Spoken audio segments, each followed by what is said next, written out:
Hello and welcome back to another episode.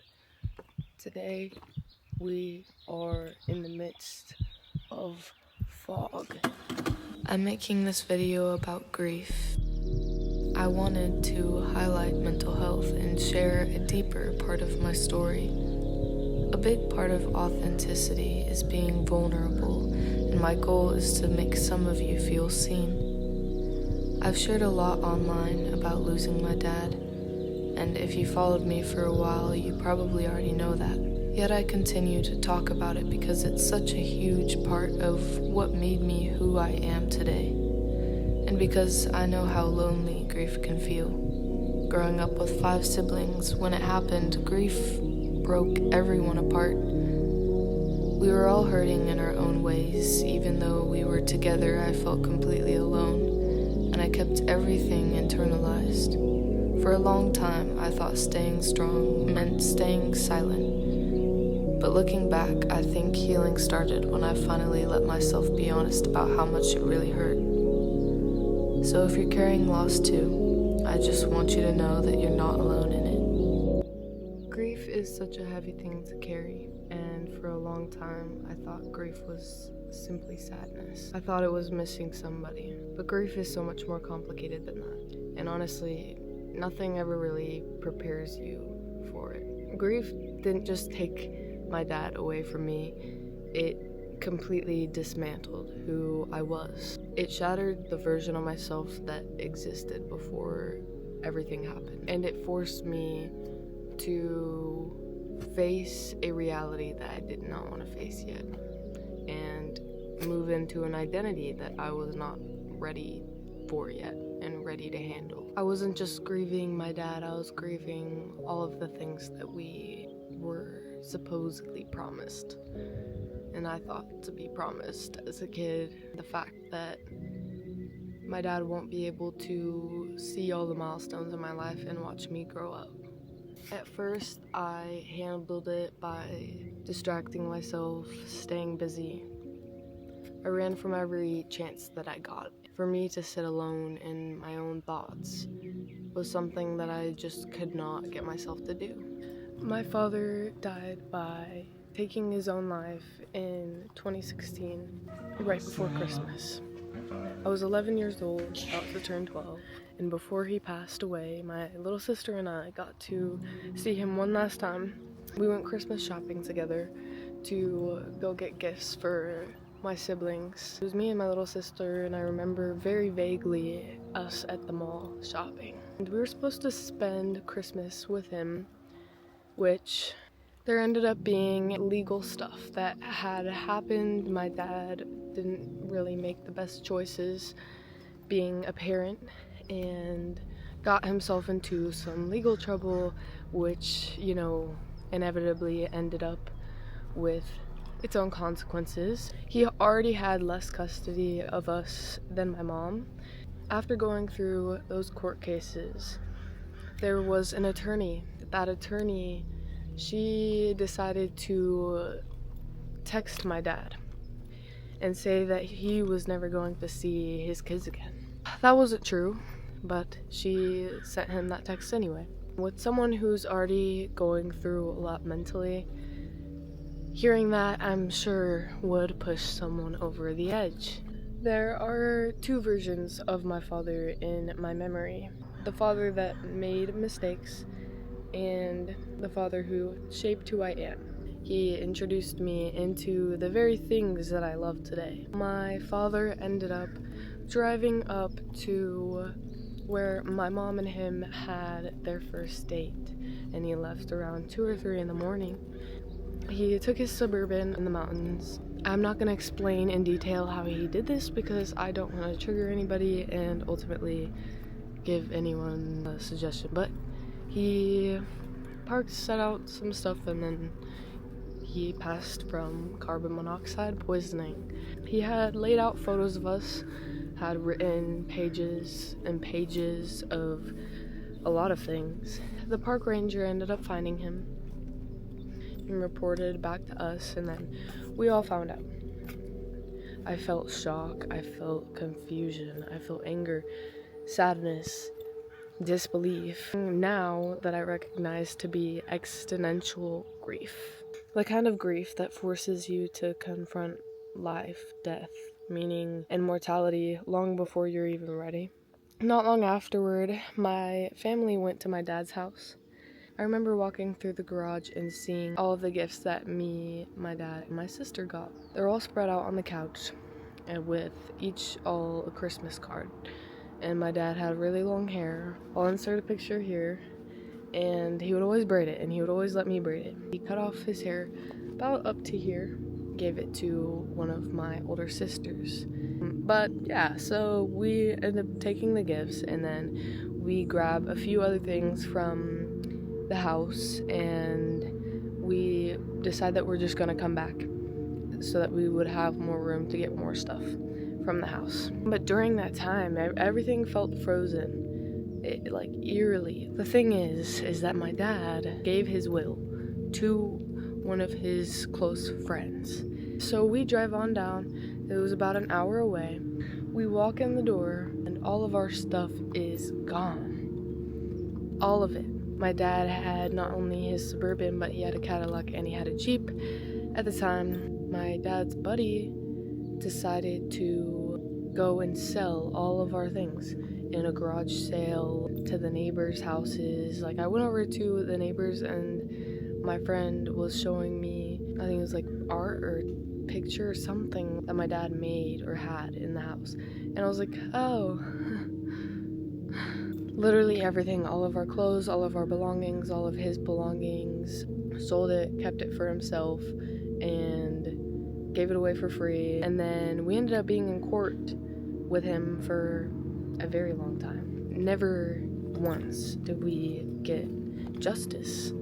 I mean, he ended up fleeing the whole state. Still, we didn't get over 70 grand that he owed us back from all of our stuff. We didn't get any of our stuff back. All of it was just gone. I lost more pieces of him. When someone passes away, especially when you love someone, you have a lot of their belongings. I remember the one thing that I did get was this big pink frog that my dad got me, I believe, for my 5th birthday. And then I kept like a towel that he had in his bathroom because it smelled like him. I kept a few more things. I just saw a coyote. But anyway, I remember realizing that even the things that he left behind were disappearing. That became a huge theme in my grief. You don't just lose someone once, you lose them over and over and over again. Eventually came the moment I saw my father in the casket. That was the moment that everything became real. From that point forward, grief became its own journey for years that distracted myself. I became a funny friend, the friend that always seemed okay, and even though I might have believed it, I convinced myself. I filled every empty moment with distractions and noise because being alone meant sitting with a grief that I was not ready to handle. As the years had passed, I still never chose to face it, and I buried it so deep inside of me that I no longer I felt numbed to it all. I was still chasing external things to fill the voids that I had. Internally, I was slowly abandoning myself. By the time that I was 15, everything that I had spent years just pushing down all came back at once. Felt so disconnected from myself, like I didn't know who I was anymore. It opened up the wound of not feeling loved and not feeling enough and not feeling worthy and feeling worthless, just so many things. For the first time, I confronted a belief that I had been carrying for years. If my own father couldn't stay, then how could anyone else? If I was a better daughter, then my dad would have still been here with us. I know that these thoughts weren't rational, but at the time they seemed like truth to me. Grief doesn't always operate rationally. And when you're carrying that unresolved trauma, your mind starts creating these explanations for things it doesn't understand. I was admitted to outpatient treatment and later inpatient treatment in the same year, I believe. And while those experiences taught me some things, the real healing did not happen there. I was grieving the version of myself that disappeared when he did. Around the same time, I quit gymnastics and found another outlet, and that was the gym. Lifting became therapy for me, and obviously I needed to stay active and disciplined, and beyond just that, it just became a place where I could rebuild not just physically, but mentally and emotionally, and the process of breaking and rebuilding. A place where I could process pain while building strength, and I could kind of escape into my own little world and listen to music and just think, and that brought me a lot of comfort. It brought me a reason to stick it through. I read one of the letters that my father left behind, and in one of them he described me to be a strong and passionate young woman. For years I did not believe those things about myself, but he did. And I believe that he truly saw something in me. Eventually, I started believing him too. As I healed, the things that once reminded me of what I had lost started reminding me of what I had gained. Things that my father loved became bridges for me. Art. Things that my father had loved became the very things that I poured into. And some of the things that I did with him as a kid, and I just stopped because it was too painful to confront. Then one day, little by little, I just started doing more of the things that he loved, more of the things that I also loved, more of the things that we did together, and it brought me so much peace. I realized that the people that we lose don't just live through memories, they live through influence, through the parts of themselves that they leave behind in us. My friends who never got to meet my dad still know pieces of him. And little do you guys know, who have been following me, you all know pieces of him too. And that's what makes it all so beautiful. For a long time, I thought healing was moving on, but eventually I realized that's not what I wanted. I didn't want to forget him. I didn't want to leave him behind. I wanted to learn how to carry him differently, and that's why I encountered the hardest parts of grief, and that was identity, because sometimes the hardest part isn't pain itself. It's the identity attached to it. Part of me wanted to heal, to move forward, to become someone stronger, but another part of me didn't want to let go. I was afraid that healing meant leaving my dad behind. Afraid that the grief became lighter and the connection would become weaker. And for a long time, I got stuck between two versions of myself, and I didn't allow myself to move forward. In all the midst of the many years throughout, after my dad had passed, I made a lot of decisions that just harmed me, my mind, my physical. I was just trying to escape. I was looking for so many ways that I could try and fill the void that I had felt. The thing is that your old identity will never fit. You'll not fit into it anymore, and the harder that you try to fit into it, it's going to spit you right back out. I think that that's where a lot of people do get stuck with grief. It's not because they're incapable of healing, but because healing requires grieving more than just the person. Sometimes you have to grieve the version of yourself that existed before the loss too. Sometimes you have to let go of the survival identity that you get through it. Love doesn't live in the wound. Love exists beyond it. The connection isn't found in staying broken. It's found in carrying forward what they gave you. Years later, another difficult season in my life approached me, and I had cut off my braid, the same way that my father had cut off his. That's why I cut my hair. I turned it into something that could be liberating for myself because I was still there. At the time, I wasn't thinking about the symbolism. I was overwhelmed. I was exhausted. I was hurting. I was going through a very horrible, unspeakably horrible season of my life. Looking back, it represented something much bigger, transformation, and another ending, another rebirth. Another version of myself being left behind. And that's what life has taught me. We break, we grow, and we heal over and over again. And if there's one thing that I've learned about it's that many people aren't trying to escape life, they're trying to escape pain. Pain is convincing. Pain tells you that things will never get better. Pain tells you that you're trapped. Pain tells you that there is no way out. And when you're deep enough in that darkness and you're surrounded by it all the time, it starts sounding like the truth. And if you've watched any of my other last videos, you know when I tell you that you repeat something over and over, you think something over and over, and it will become your truth, it will become your reality. Especially because when you're in that situation and you're thinking negatively and you're doubting, you're going to stay stagnant. And if you're struggling with that right now, I want you to hear this. It's that no feeling is final. Not depression, not despair, not hopelessness, anxiety, loneliness, any of it. One of the greatest tragedies of mental illness is that it convinces people how they feel today is how they feel forever. And if you had told the 15-year-old version of me that I would be one day sharing this story, I would not have believed you. But here I am, and that's why mental health matters. Not just when things fall apart, but every day. It matters in the conversations that we avoid and the people that we check on.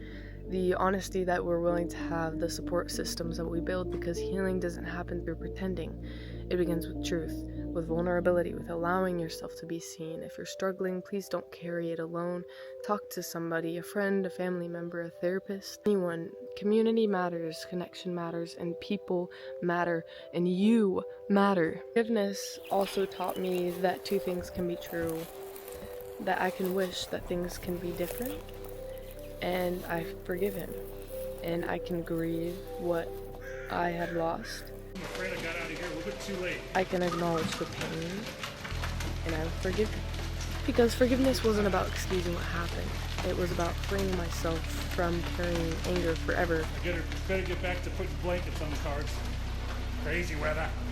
My father was so much more than the way that he died. He was creative, passionate, artistic, adventurous. And when I think about him now, that's what I choose to remember. Not the tragedy, not the life, not the mistakes, the lessons, the love. If you have experienced a loss like mine, I want you to remember this. You don't have to let go of the people you love in order to move forward. You can carry them with you in your passions, in your values, in your memories, in the way that you live. That's what I have done. I see pieces of my father everywhere, and somehow, what was once a source of pain became a source of connection.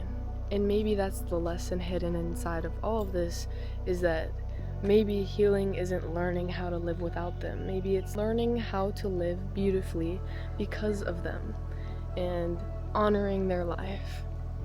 My father's story didn't end with him.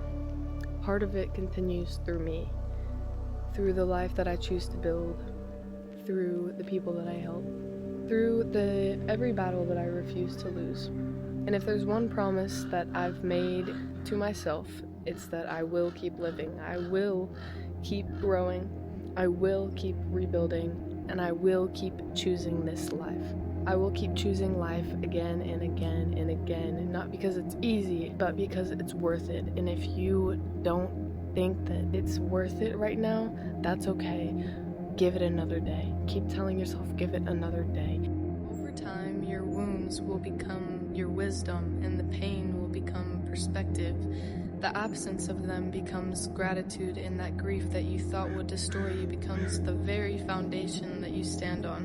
And this is exactly what I stand by, because it's not teaching you that life is cruel. It's teaching you that life is precious. Things matter because they come to an end. If time were endless, moments would never be worth treasuring. So, with whatever grief that you carry today, whether you're grieving a person, a dream, a relationship, a chapter of your life, or the person that you used to be, I hope that you remember that you're not weak, that your grief is not weakness. It's proof that you've loved, and it's proof that you've allowed something to matter. Everything changes when you can take yourself out of the perspective that you're in. The pieces of my dad are everywhere. They're not forgotten. They're in the music that I listen to, the guitar lessons I'm taking, the motorcycles that I ride, the red hair that I have symbolizing our favorite color, things I create, even the tattoos that I've gotten. You can let it become pain, or you can let it become something you carry forward, something you create with, or something you live by, and something you pass on. And if you've made it to the end, I want to say that I'm glad that you're still here with us. And I want to thank you all for watching, and I hope that I left something with you today to carry forward in your own life. I love you all.